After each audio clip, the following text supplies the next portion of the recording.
हमारे प्यारे नबी सल्लल्लाहु अलैहि वसल्लम का आखिरी खुतबा मुबारक।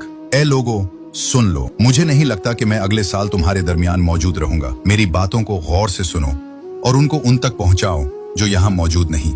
और तुम औरतों पर हक रखते हो और वो तुम पर। जब वो अपने हुकूक पूरे कर रही हैं तो तुम भी उनकी सारी जिम्मेदारियों को पूरा करो। औरतों के मामले में नरमी इख्तियार करो क्योंकि वो तुम्हारी शराकतदार और बेलौस खिदमात गुजार हैं। कभी जिना की तरफ भी न जाना, किसी को तंग व परेशान न करो, किसी का नुकसान न करो ताकि तुम भी महफूज रहो। याद रखो, तुम्हें अल्लाह से मिलना है और अल्लाह ताला तुमसे तुम्हारे आमाल के बारे में सवाल करेगा। अल्लाह ने सूद को खत्म कर दिया, इसलिए आज से सारे सूद खत्म कर दो, माफ कर दो।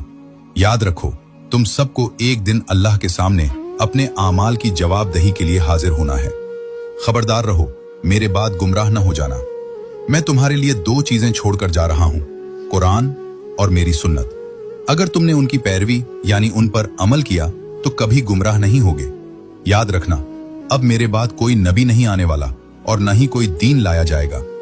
मेरी बात को अच्छी तरह समझ लो, मेरी बातें गौर से सुनो। 5 वक्त की नमाज पूरी करो, रमजान के रोजे रखो, ज़कात अदा करते रहो और इस्तिताअत हो तो हज करो।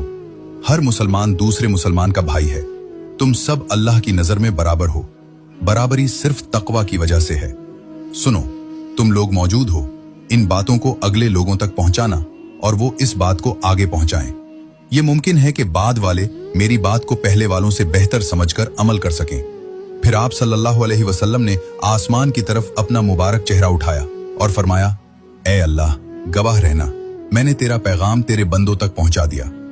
मैंने नबी पाक सल्लल्लाहु अलैहि वसल्लम का फरमान आप तक पहुंचा दिया। इससे आगे इस पैगाम को पहुंचाने की जिम्मेदारी आपकी है। शुक्रिया।